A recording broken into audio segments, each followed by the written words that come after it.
Welcome to the Work Well podcast. I'm Dulcie, and I'm here with my best friend of over 20 years, Yemisi. 20 years? Wow.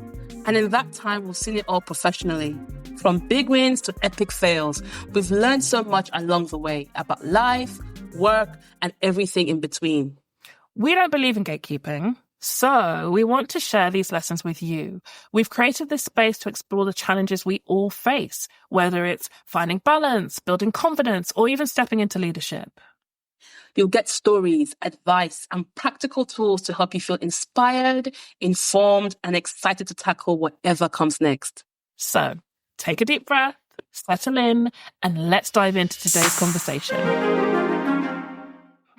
Hey baby, how are you? Hello. I am good, thank you. I am good. Good.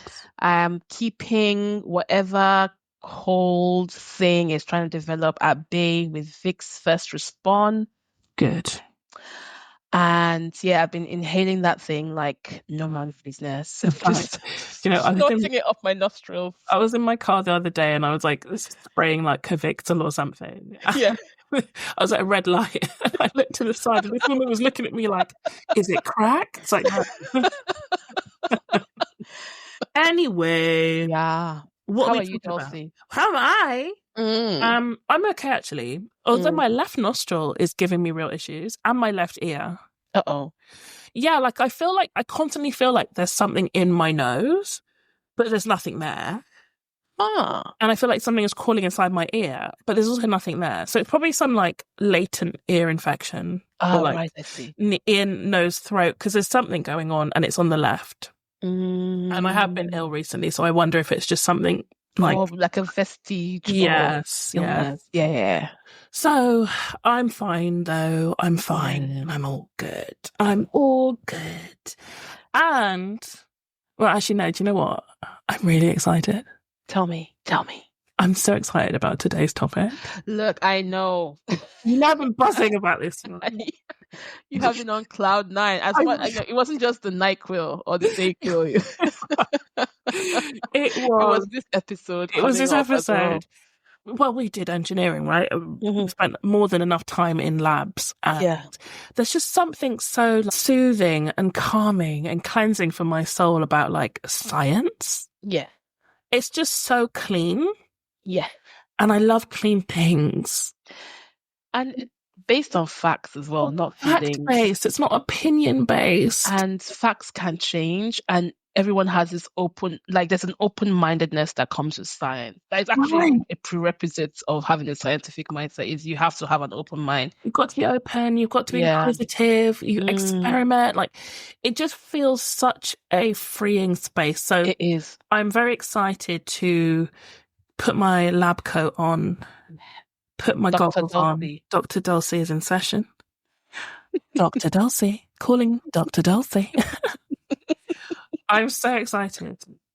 And I know everyone is literally on the edge of their seat. Just scoot back a little bit. Don't fall off. Come on. Scoot back. I'm scooting back. Scoot back, okay? Okay. Just settle your bum cheeks on your chair. Okay, settled. Because the topic we're going to talk about today is technology boundaries. Girl, we are saying to put your damn phone down. Not right now because you're listening to the podcast. Keep it. But afterwards, put your damn phone. Throw it away. Throw it out the window. Throw it away gently. When we say throw it away, what we mean is gently place it somewhere safe. Because it was too expensive for you to just be throwing it around like that. And also, somebody might need to call you urgently. And you know that stupid boss of yours won't leave you alone. Okay? But just spiritually throw it away. Spiritually throw it away. I like that. Spiritually throw your phone away. Throw your phone away. But yeah, we really want to, we've talked a lot in the last few episodes, more around, things like resilience and perfectionism and how we can grow on a personal level. But actually, this is a really interesting topic around the things around us that keep us locked into maybe some negative patterns, right? And how do you feel around your phone and social media, and how I think you're a lot better than me for having independence from your phone. I actually really look up to the way you're like, oh no, my phone is in a different room. My phone has never been in a different room to me. We live together. Tell me about your relationship with that device. Okay, so the thing is with my phone and me not having it all the time is it's more of a necessity for me from an anxiety perspective. Like Mm. I get low level anxiety if I spend too much time um on my phone, either Interesting. from if I know when I can take about 5 minutes tops, maybe 10 of Instagram, and then the anxiety starts to build up. Mm. Or I'm scrolling through like YouTube comments, and then I see like really I like to think of myself as an empath. I have no like official designation as being an empath, but I feel things quite deeply. And so Yeah. when I see like people being mean to each other on social media or making it just makes me feel some kind of way. Mm. And apparently that could also be linked to mattressing. I Okay. know I've been a lot more sensitive to those kind of things since I had my daughter. Right. And Right. something in your brain, hypothalamus, I don't know, opens up more and you feel things more than you used to feel once Yeah. you. Yeah. And so maybe that may be it. But I feel like if I spend too much time on my phone, that low level anxiety starts to kind of pick up again. Hmm. And I have to leave my phone alone for a bit. And then, um, yeah, just to bring the levels down a How little bit. interesting. But like I can spend, don't get me wrong, I can spend hours or a long time watching like a YouTube video, for example, but Hmm. scrolling social media or checking email, anything that involves some kind of communication with other people, it starts to like, yeah, it starts to build up. Mm. And so it's a way of self-care for me more than anything else. That's really interesting. Like, you're definitely the poster girl for the things we're going to talk about later on, I think. I'm very different. Like, me and my phone are often together. And what's so interesting is the things I use help me with my anxiety and with my loneliness issues. Ah, I see. Right, So right, I right. think I've gone the other way of like my timelines, my algorithm is so well curated that I don't see anything negative. Ah, So I have a hoot. As you can see from the things I share with you, yes. like that is basically that, and then cats is my timeline. It's food, Mm. cats, nonsense jokes. Mm. So like I don't see thing like I used to. I also don't really do too much on like Twitter. Mm. Yeah, Because so I had to delete that's Twitter trash. from my phone. Yes, so Especially now it's X. It's yeah, garbage. I had to delete it from my phone. Yeah, that is so. What I did there was I muted trigger words, Same. and then Elon Musk came and it didn't matter anymore. So I left. I was like, peace out. Like, I don't need this. But like TikTok, Instagram, I don't really do Instagram so much, but I'm a TikTok girl. It's the algorithm, I just don't see anything bad. So actually, when I'm feeling particularly low, and I have saved videos, collections of funny stuff where I'm like, this is always going to pick me up. If I am feeling particularly bad or needing sort of just some joy, I will use it for that. So I don't do doom scrolling. Years and years ago, I probably did. And then I kind of cut ties with news. Yeah. I look for news in very specific ways. I will not engage in the news cycle in the traditional sense, because I just think it's literally created to make you feel terrible. I like to stay aware, but I will search out places that I think the news is presented in a safe and fair and honest fashion. And then social media for me is a pick-me-up place that I will tap into when I need it. And another thing I've really enjoyed with TikTok is it's a way for me to feel connected. So I see so many different lives that I would have never been exposed to. Yeah, that's great. There's this guy, this young lady who is an eel fisher in, I think, Thailand. I don't know because she doesn't speak English, and I think it might be, it's somewhere in East Asia, and she fishes for them at night in really muddy places. So she'll have these holes. She puts this pink concoction down the hole, puts water in it, and these eels pop out. They're attracted by whatever it is, and she will snatch them up and put them in a big basket, and she'll maybe have 100 by the end of the night. My word. And it's just so captivating. I'm like, this beautiful young woman, this is her life, this is her world. It's so different to mine. It's so interesting. There's this lady in New York who is a partner at a law firm, and she's like, you know, boss bitch, like really, really cool. And just watching her life and thinking, thank God it's not mine, but I love that she has a life. It looks hard as hell. Like, she'll talk about things, but you know, she's just living this super dynamic thing, and she loves cooking, and she's just, like, it's just all these different people. There's a woman that has an emu farm somewhere in rural Texas or something. I'm like, yes. There's a guy that was kissing a kangaroo, not passionately, but to stop it from hitting him in Australia.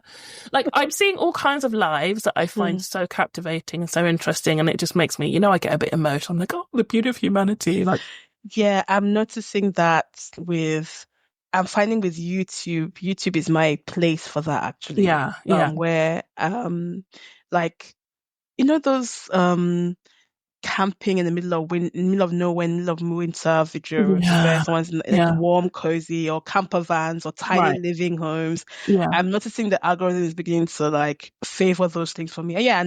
And the pet videos. Oh my God, yeah. Specifically like birds now. Have you seen bacon pancakes? Bacon. Oh my God. Oh my God. Augie. I love Augie so much. That's my little dose of happiness. Oh my God. On the daily. Bacon pancakes. I love like he whispers it as well. Whispers it, exactly. Okay, well, I feel like everyone who doesn't know about Augie is going to be like, the hell are they talking about? I must. And listen, remind me if I don't. I must find a picture or a video and put it on Instagram of him, because that bird is the most adorable he little. is. Yes. So yeah, but you're lucky though, Dorothy, in that you don't see the negativity, because it's funny because like even in videos or places where you don't even expect it, it just jumps out at you. Like there's always a hater somewhere. Do you know what? The other thing I don't do is I don't often go into comments. Yeah, I think I need to stop doing that. I read the comments above the fold, and normally the ones that are most liked are the ones above the fold. Yeah. And I might like it too, or I might leave my own, like, this is so nice. Like, I love to congratulate somebody. Yeah. I don't know on something I don't understand. But like, I will see those ones. I just don't scroll, because as soon as you start scrolling, there's always somebody like, oh, well, I'm like lactose intolerant, so I'm not sure how that would work. It's like, don't do it. Exactly. Don't do it. Precisely. Or like telling them how to live their life, or some kind of really, or saying stuff like, I'm seeing a lot of like, oh, this is cringe now. I'm seeing that a lot popping up in comments. It's like, you're cringe. Shut up. Exactly. Or like, shut up. Even if it's like something as innocent and as sweet as Augie and bacon pancakes, somebody be like, but bacon is from swine and swine is demonic. You're like, are you okay? Clearly not. Like, it's just so weird. When you mentioned like leaving little comments, that's like my non-toxic social media trait, where when I see like a video that only has a couple of likes, I add a like. I like it. Those like underloved videos. Yes. I would go in and just to encourage them. And look, it's wholesome. Just because the algorithm is sucky doesn't mean your content doesn't mean anything. This is good. And so that's what I've started doing now, is like just dropping a little bit of and things like really simple things, like when I watch YouTube videos, so much I've learned, like really like how to. I'm constantly trying to figure out how to do something, especially like around the house or whatever. I always make sure, because I didn't always do this. I'd watch a video and be like, oh, thank God, that's amazing, and then go. I always like it. At the very least, give it a like. Now, I'm not saying that everyone listening to this has to give a 5-star rating and review. However, should the spirit move you? Should it move you and you feel like you want to do that, nobody, and I repeat, nobody is going to stop you. However, just like being serious, it is there are little ways to spread love. This is off topic completely. We'll get back to the topic in a second.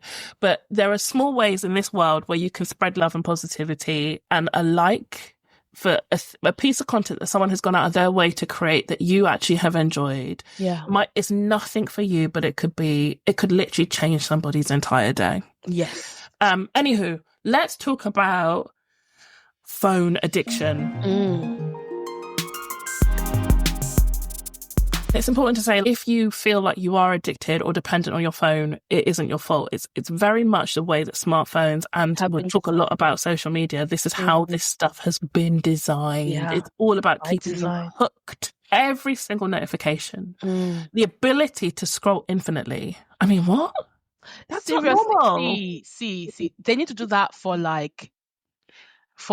closing websites, not for social media. Like, Right. I don't want to have to press view 24 at a time. View something. Give me everything you've got. Just give it to me. That's the only place I will accept infinite scrolling. Carry on, please. But on social media, it's all designed to trigger our brain's natural systems to not wanting to put that phone down. They basically said, what makes mothers love their babies? Let's understand that hormonal system and replicate it on this device. So yeah, like, it really has been designed in a very sophisticated psychological way. They've used, it's not by chance, these companies use brain science to keep you hooked to your phone. So if you are like, bloody hell, I really am on this thing too much, you're meant to be. That's what they made it for, okay? So as with all things, don't blame yourself. Let's just think about how you can take control back. So Dr. Dulcie, my lab coat's on, my glasses on, come on. So we're going to talk first about hormones and brain chemistry and the engineering that social media and smartphones are exploiting. Okay. So we're going to go through a bunch of hormones. I think we'll make it fun. I'm going to ask you, like, if you know what the different hormones are for. Oh. Yeah. Okay. Or maybe I'll say what it is, and then I'll see if you can guess the name of the hormone. Oh, yeah, that's fun. Yeah? Yes. Okay. Yes. So I can't speak. The first hormone is called the feel-good hormone. Hold on. It's linked to pleasure, motivation, and reward. It reinforces behaviors that make us feel good, and it encourages us to keep doing those things. What do you think that hormone is? Dopamine. It's dopamine, baby. Ding, ding, ding, ding, ding, ding.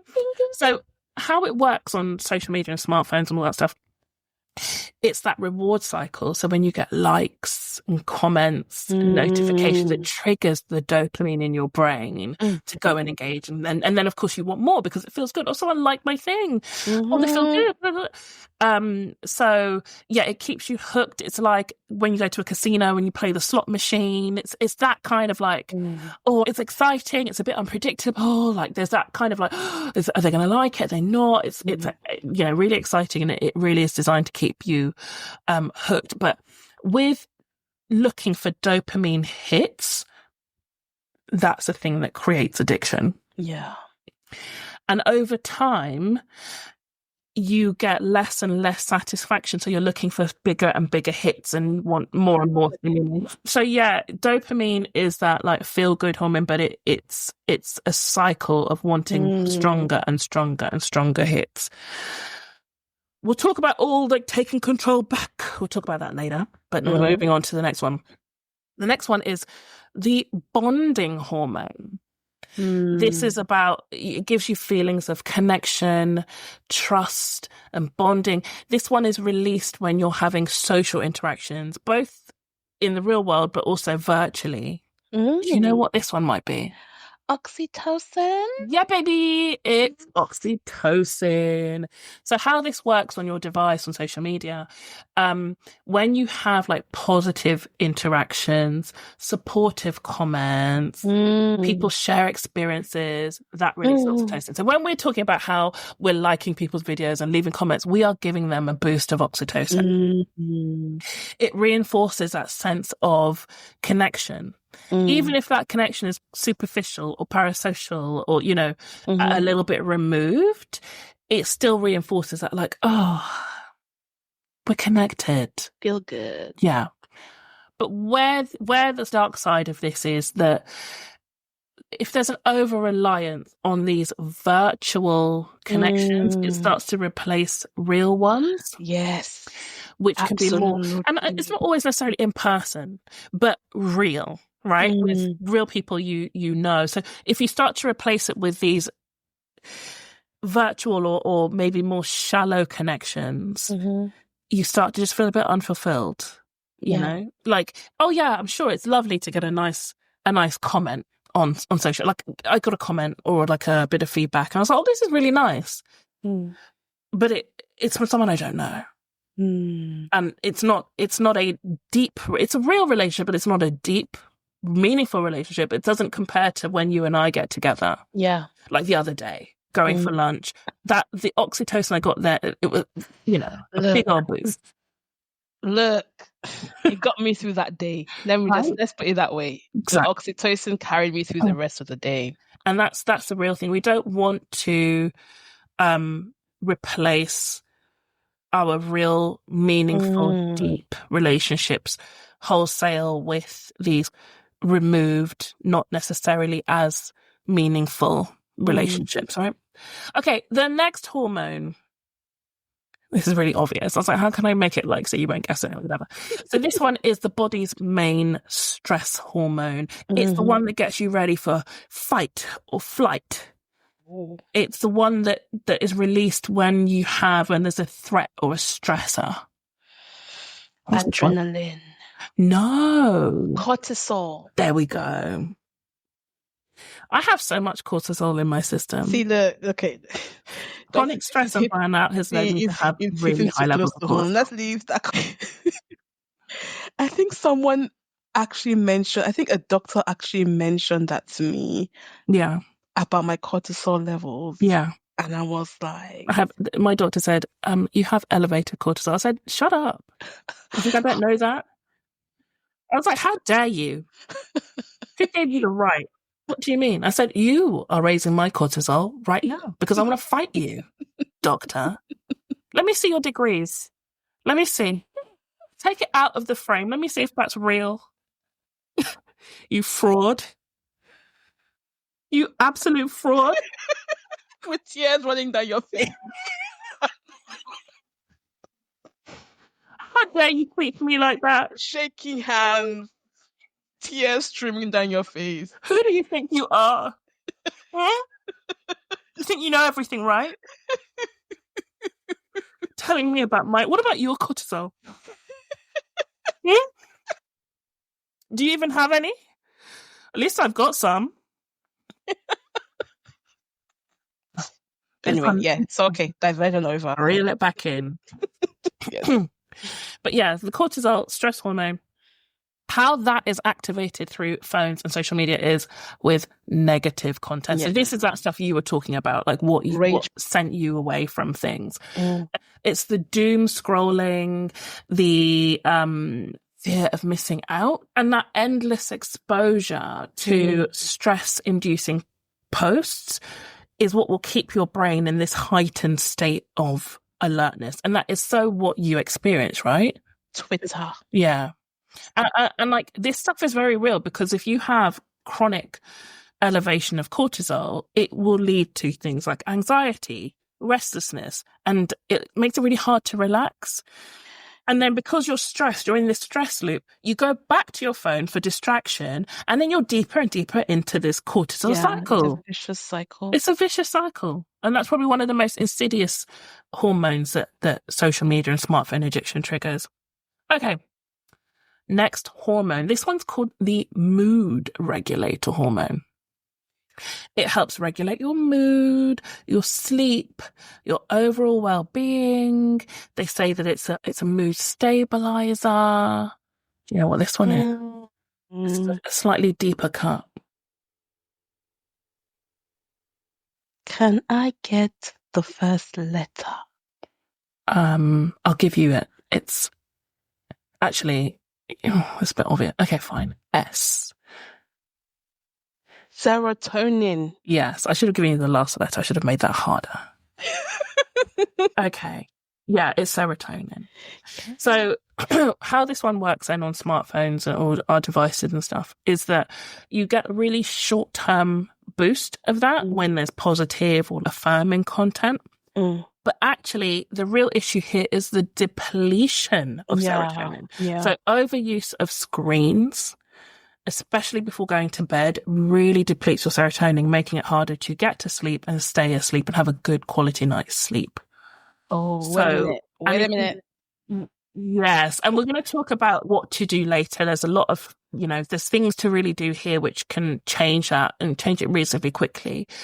But if you have lower levels or depleted serotonin for a longer period of time, you're going to be more irritable. It can trigger depression and it makes it harder to cope with stress. So you don't want to play around with your serotonin levels.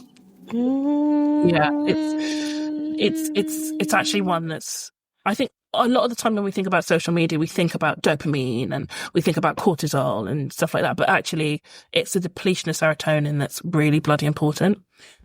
Well, they're all important, but that's one not to forget. The next one is the excitement hormone. Oh.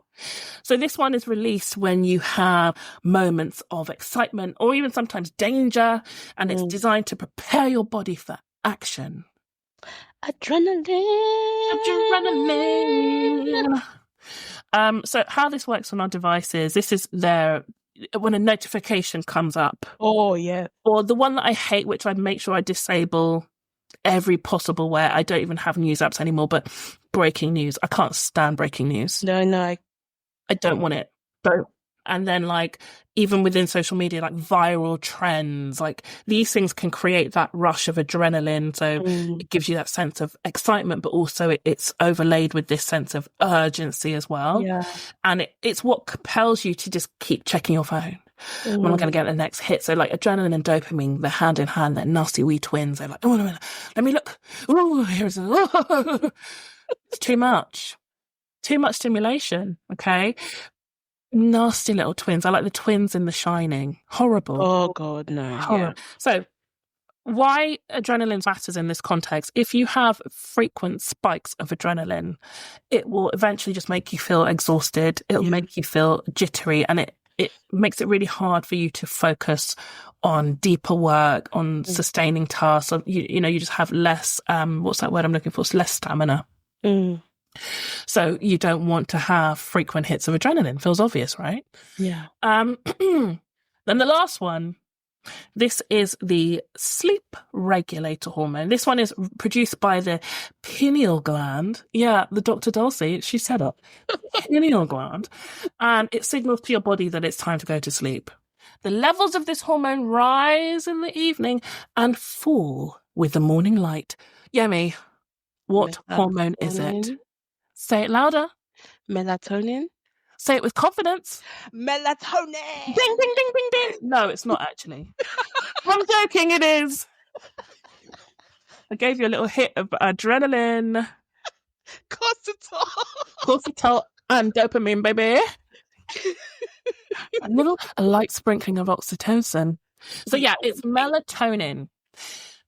So how this works is a little bit like serotonin when we think about our devices and things, and it's much more about the depletion, right?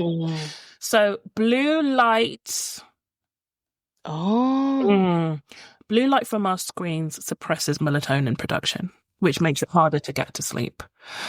Yes. Also, when we are scrolling and this content is stimulating us, it keeps our brain active, which is also messing up our sleep cycle. Right. So suppressed melatonin leads to us having difficulty in falling asleep. And then when we are asleep, it also leads to poor poor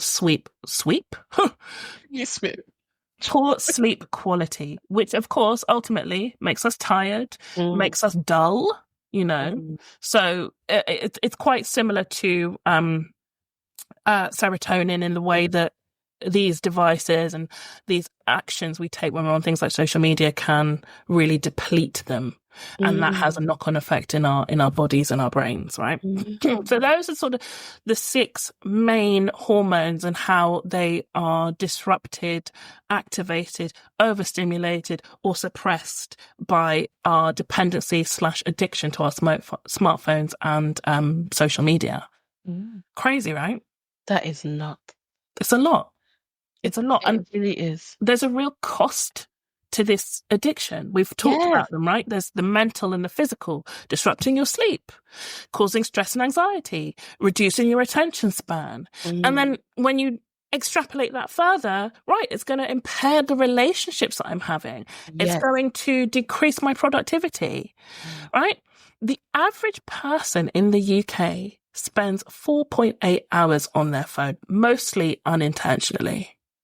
Per day. Per day. Wow. Come on, you know? Okay, yeah, that's a lot. It's crazy. That is a lot. So you know what we've got to do? Put the damn phone down. There we go. Put the damn phone down.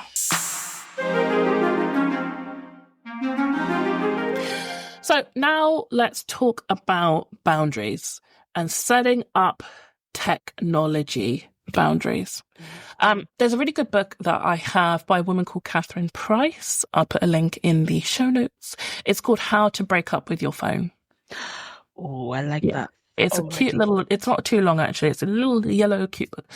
And in that she's got a 30-day plan to help you build a healthier relationship with your phone without like going cold turkey or feeling overwhelmed. Because the reality is we need our phones, okay? Yeah. The way we work, the way we live, the way we are connected to our loved ones and our not so loved ones. Our phones are really essential to modern day life, but then it doesn't mean that we have to be dependent on them. So obviously we're not going to give her whole plan away, like that would be some plagiarism. And we really would love you to read it, but also head to the Workwell library. This is workwell.com/library. The book is in there as well as a load of other great books you can read. But what we've done is taken some of the highlights from her plan and a few other strategies that, you know, we've seen, etc., to help you get started. Are you ready? I am ready. I'm telling you, I just love all this scientific shit. It just makes me so happy. So the first thing is having an awareness of your habits. I'm going to put a link in. I should have got us to do this before. My bad. There is something called the phone addiction test. Oh, I love a good test. Yeah. So I will find that and put the link in the thing where you can actually see, am I addicted to my phone? Spoiler alert, yes, you are. Like just, you know, just in case you weren't sure what you're addicted. But awareness is really important. Like understanding what is my relationship with my phone like? Not everyone is. Like, Yemi, you and I would score really differently on that test. Like, you are not addicted to your phone. I probably am. Okay. And even though we use our phones in different ways and like we have different responses to what we see, like mine does actually is quite a positive role in my life. But there are times I'm like, I could probably put this thing down. So it's important for us to start with knowledge. There are things that you can use. So as an Apple girl, screen time is really useful. Although I do hate on a Monday morning when it's like, oh, you spent like 42 hours on your phone. Obviously not 42, but it is telling me things. I'm like, oh, so you're in league with my doctor, right? Telling me things I don't want to hear. Snitches get stitches, okay? Yeah. But it's really good, to be fair, to screen time. And I think, tell me if I'm wrong, on Android, I think it's called digital wellbeing. I'm not sure. I know Samsung has their own kind of thing where it tells you not just how much screen time, what it does, notification tells you that you used your phone 1.5 hours more than last week. Yes, that's another thing. Yes, get the same thing on screen time. It's telling you like, oh, it's up or it's down on the week before. Yeah. And then if you want to dive in, it will start telling you, and you spend most of your time on this. Yeah. But yeah, if you have that if you don't have that enabled, enable it. And do take some time. Just look at your trends. Don't judge yourself, please. That is a useless activity. Don't judge yourself.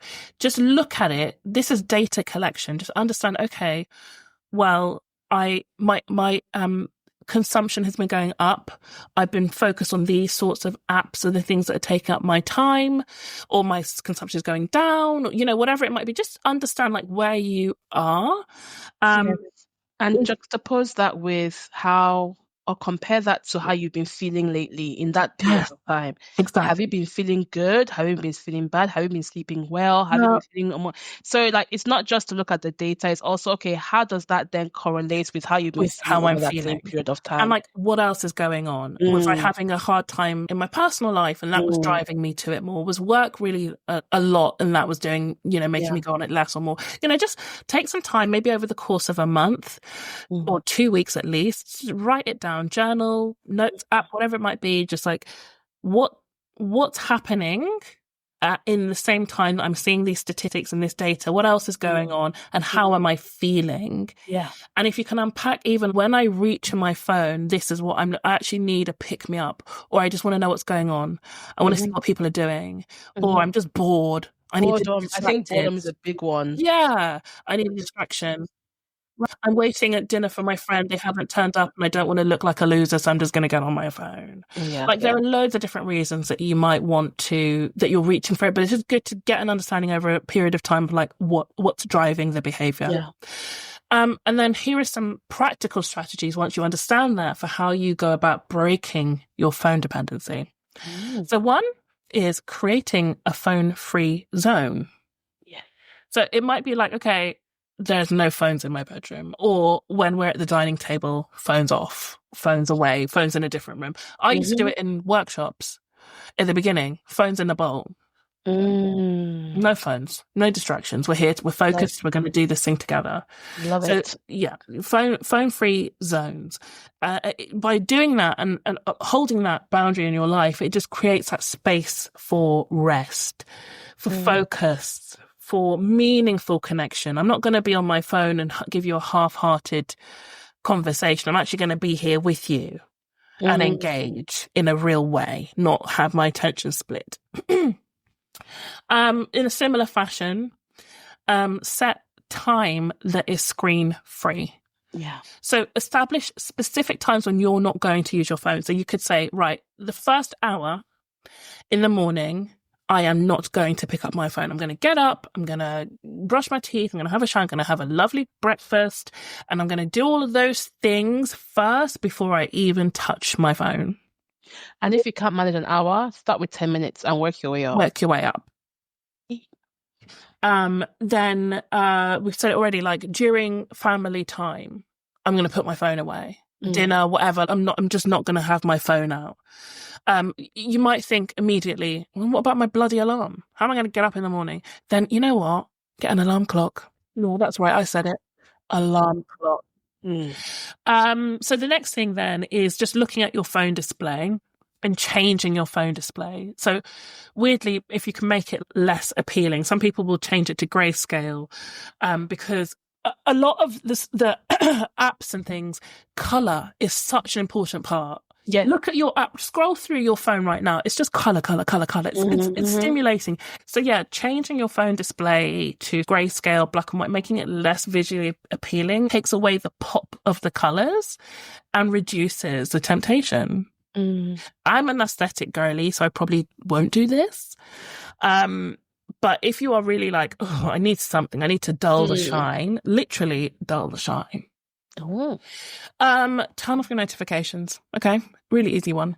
Disable any non-essential notifications, especially from social media apps, because it's not urgent.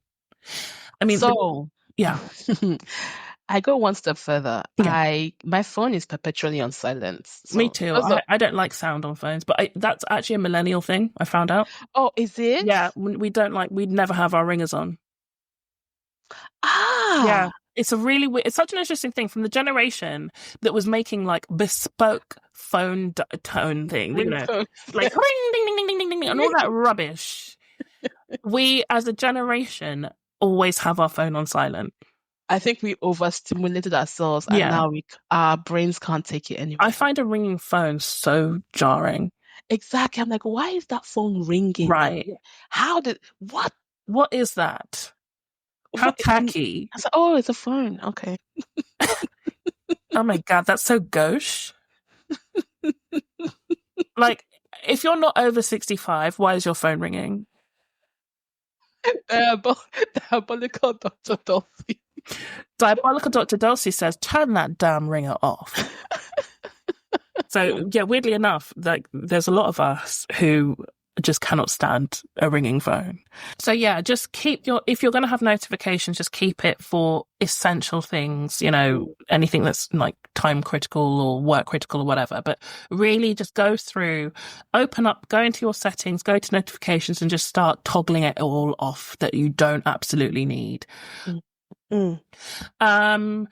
Schedule activities deliberately being phone free. Yeah. You know, read, work out, go outdoors, like do the things that you don't need a phone. In fact, a phone is prohibitive. Do more stuff. You know, what else do you like to do that would take you away from your phone?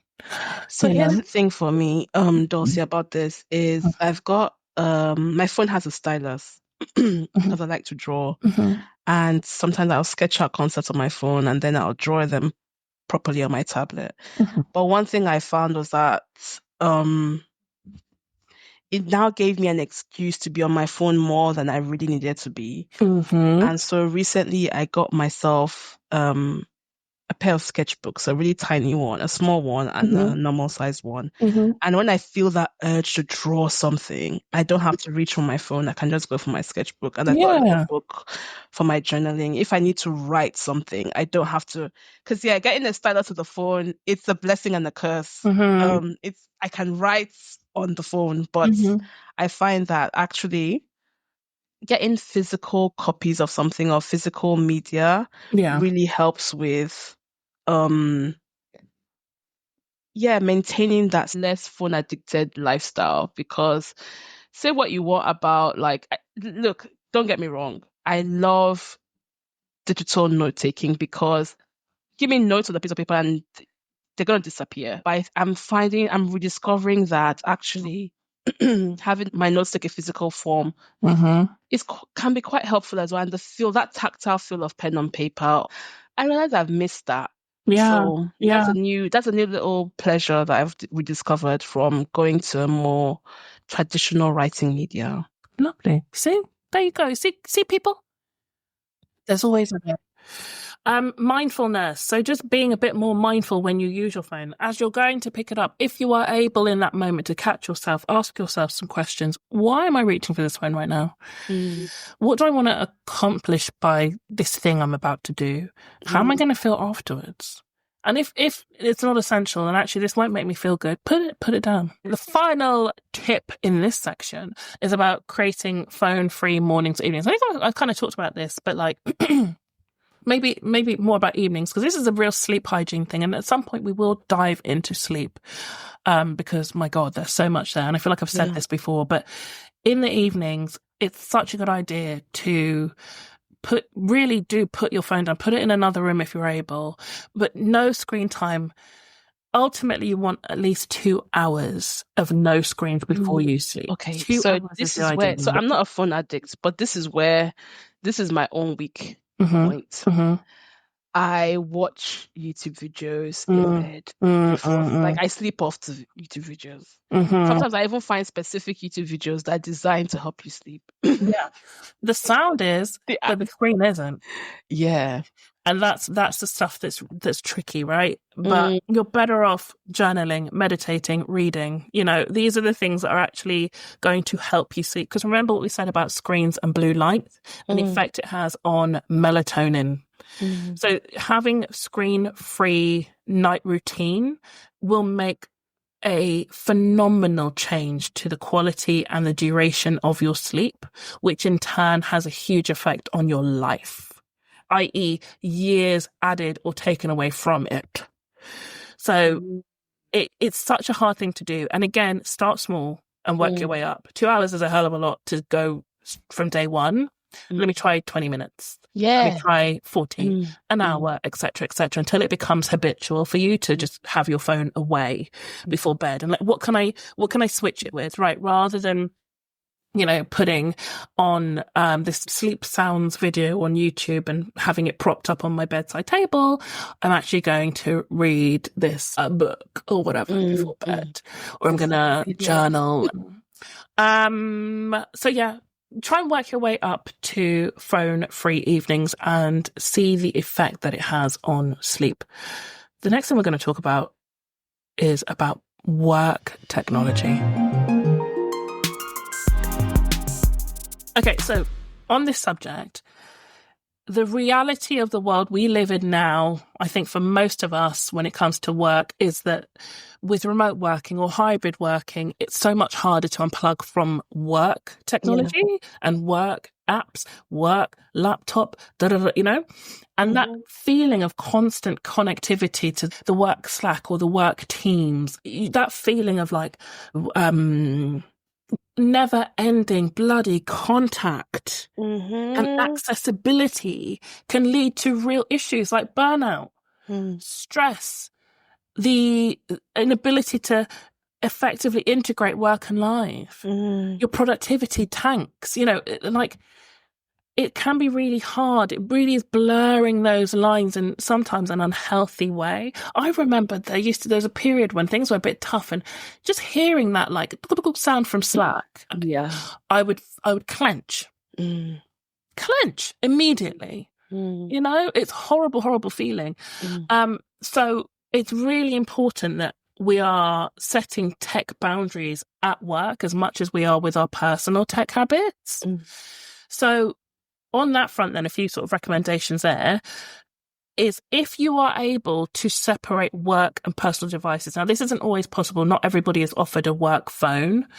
If you are offered it, take it. Because it's great.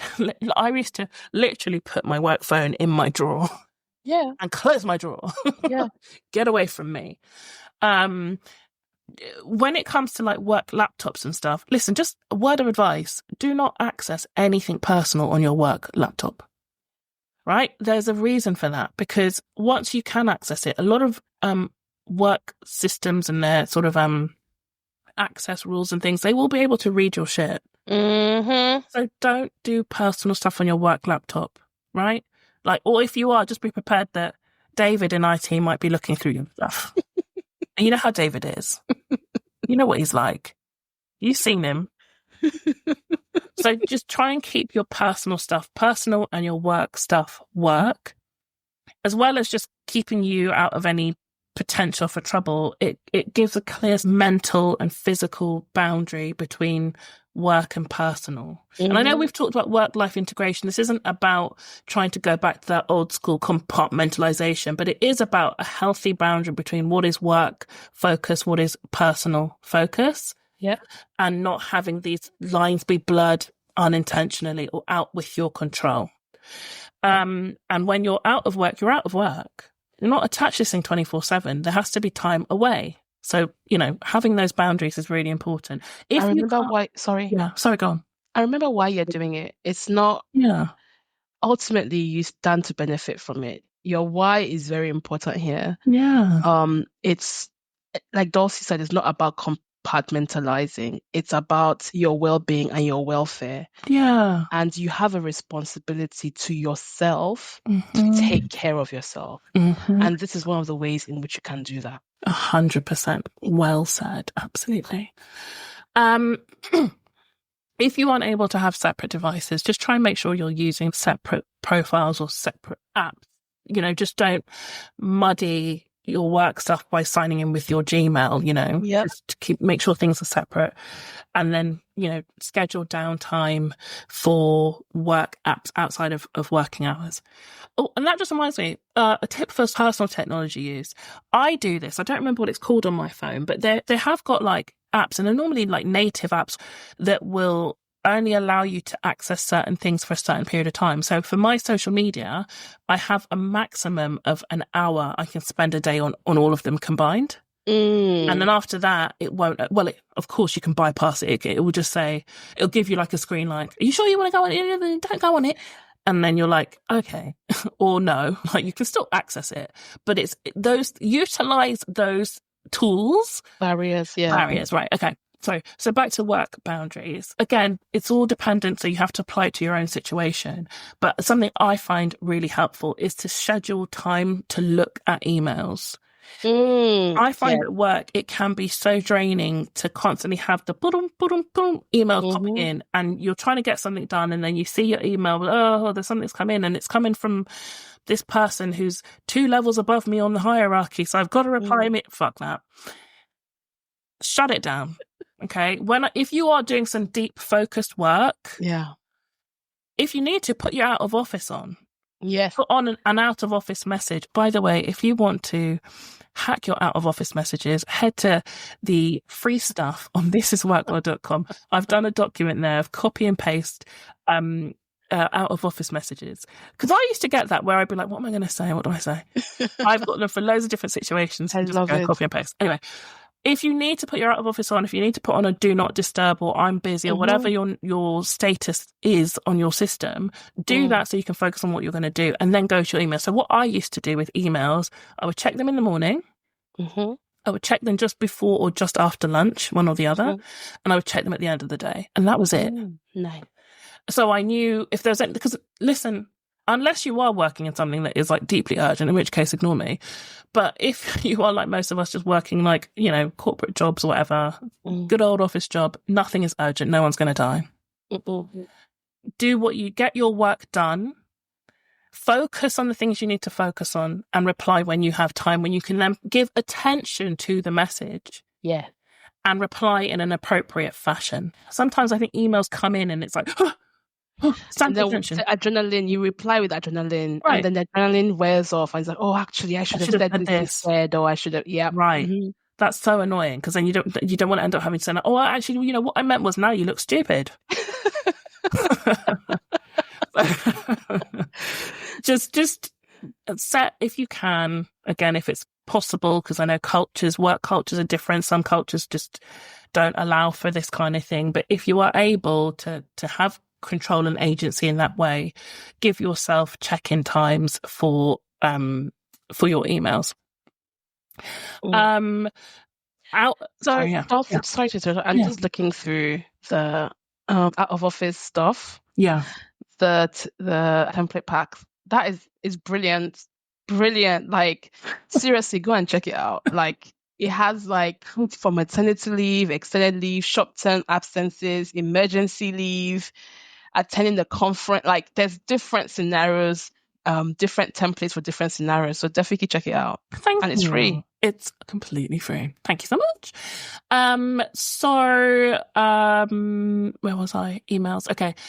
Out of hours, turn the notifications off your work app. So if it's Teams or Slack or whatever, when you are done with work, turn those notifications off. You'll have those people that are working late, whether because they're on different hours or they can't manage their own time effectively. Or they're just, they're just that type, and they might be sending you stuff, but that's honestly their problem. You're done with work. Turn those notifications off. You'll deal with it when work starts tomorrow.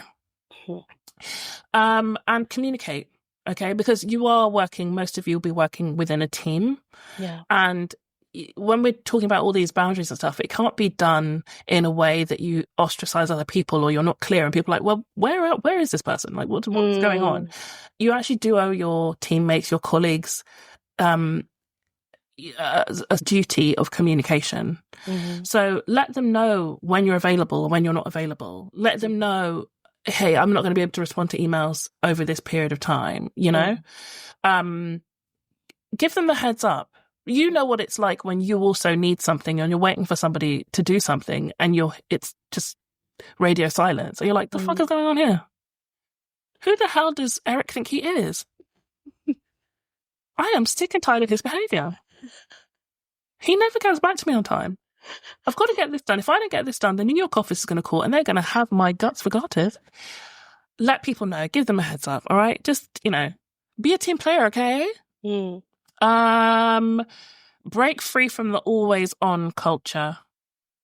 Okay. If you are in that space, if you're in one of those places, it takes a lot of recalibrating yourself, but you've got to look at this thing differently.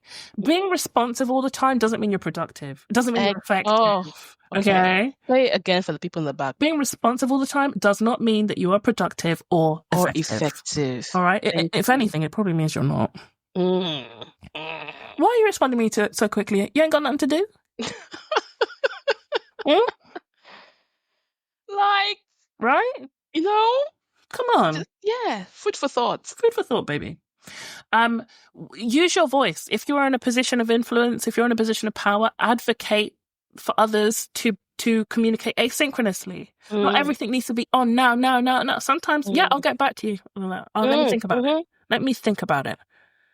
You've got to schedule time away from your screen for your eyes, if anything else.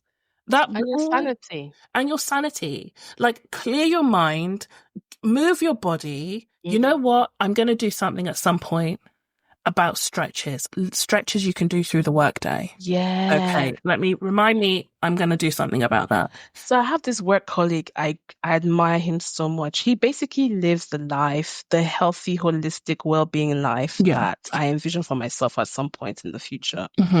And he schedules so in his diary, he has, or his calendar, he has like stretches at specific times. Yeah. And it's like, it's this guy's goals, his well-being goals. Yeah. But it's not hard to do. It's not. It's not hard really to do. It's not. All it takes is intention. So schedule that's the crux of the matter, though, isn't it? Intention. You'll do what you want to do. Okay? So schedule times, schedule breaks, rest your eyes, go to the opticians, check, make sure your eyes are not being affected because we're on the screens. Listen, I'm not trying to call anybody out who recently had to wear glasses. I'm not even doing that. I don't know if the person I'm talking to on the other end of this call has recently gone to the opticians and has to now wear glasses. I'm a glasses wearer, have been my whole life. But I'm not saying that this person who formerly had 20/20 vision has spent so much time on screens that she now has to wear glasses with blue screen protectors. I'm not saying that. I'm just saying that everybody listening to this, I'm not talking about my co-host, Jemisi. I'm talking about you listeners. Go to the opticians, get your eyes checked, because you may not realize it, but those headaches you've been having, it's your eyesight. It's not a brain tumor, it's your eyesight. Okay? You may well also have it as one of your perks at the office to get a free eye test voucher. So check your work perks and all that kind of stuff, and just get your eyes checked, because we are spending an inordinate amount of time on screens as part of work. It's actually really bad, because it does have a real effect on our eyes. And when your eyes are strained, it will, like, every time my prescription changes, I start feeling headaches. And it is honestly because of screen time more than anything else. So yeah, and then within the work setting, encourage tech-free meetings, right? Like, not everything has to be done. Like, if you're in my last place, I was at a really large campus, and I would sometimes be on a Zoom call with somebody who was in another building. It's like, I can just come to you. We don't have to sit in front of our screens. We can just, like, let's go for a coffee. One more thing on tech, something that you may find helpful, that I've definitely found helpful, is dark mode on. I know we said put your damn phone down, but if you have to have your phone or your tech device, I think most modern technological devices now have a dark mode. They do. And dark mode has been a game changer for me. I don't use it for every single thing. There's some things that just work better for me without dark mode. But generally speaking, dark mode is great for reducing the strain. So younger generations, they seemingly all use dark mode for everything. And if you use light mode, they're like, oh, you're old. Who knew? I think the problem with dark mode, though, I use dark mode on my Kindle app. And the problem with dark mode there is that because all the assets have been made with white backgrounds, you then end up with like this jarring a graphic that would have looked wonderful on the white background, looking chunky as hell, like a Windows 95 paint type thing, because I can't use dark mode. Oh, why? It ruins my eyes. What? It has such a bad effect. If I look at anything on dark mode and then I look around, I get really dizzy. Oh, no. I know. It's really annoying. If I look at dark mode and then I blink, I start getting headaches. I don't know what it is. No. And it's annoying because sometimes I actually quite like how it looks and I'm like, oh, this is better. But as soon as I look away, look anywhere around the room or look at a piece of paper or look at a book, I start getting dizzy. It's very weird. I hate it because I would love to engage in dark mode. Okay, so everybody apart from Dulcie, Yeah. try and use dark mode if you find it helpful. And if you don't, if you're like Dulcie and it makes it easy, please, for the love of God, just change it back. Change it back. Also talk to me. I want to start a community of people that like are struggling with dark mode. Okay. Although I feel like that is probably my doctor name, Dr. Dulcie Dark Mode. Oh, that sounds great. Doesn't it? Creating technology boundaries. It's not about just giving up your phone. Of course it's not. It's about making your phone work for you. So when you take control of those habits, you free up time and energy for what actually matters to you. Exactly. So this week, try one simple step. Turn off notifications for just one app. Schedule a tech-free hour each day, or replace scrolling with something you actually love doing. Small changes can really make a big difference. They really can. Thank you so much for joining us today on the Work Well podcast. If you enjoyed this episode, we would love for you to subscribe so that you never miss another episode. And while you're there, maybe I mentioned this earlier, but leave a 5-star rating and review. It would mean so much to us, and it also helps other people discover the show. Yes, you can also connect with us on social media. We are at This Is Work Well on LinkedIn, Instagram, and Facebook. And we'd love to hear how you're creating a better tech boundary in your life. So next time we are shifting gears from well-being and technology, and we're going to explore how to brag. Because because if you can't advocate for yourself, how can anybody else? It's a conversation that's going to inspire you to take charge of your story. So until then, take care and keep working well. Bye. Bye.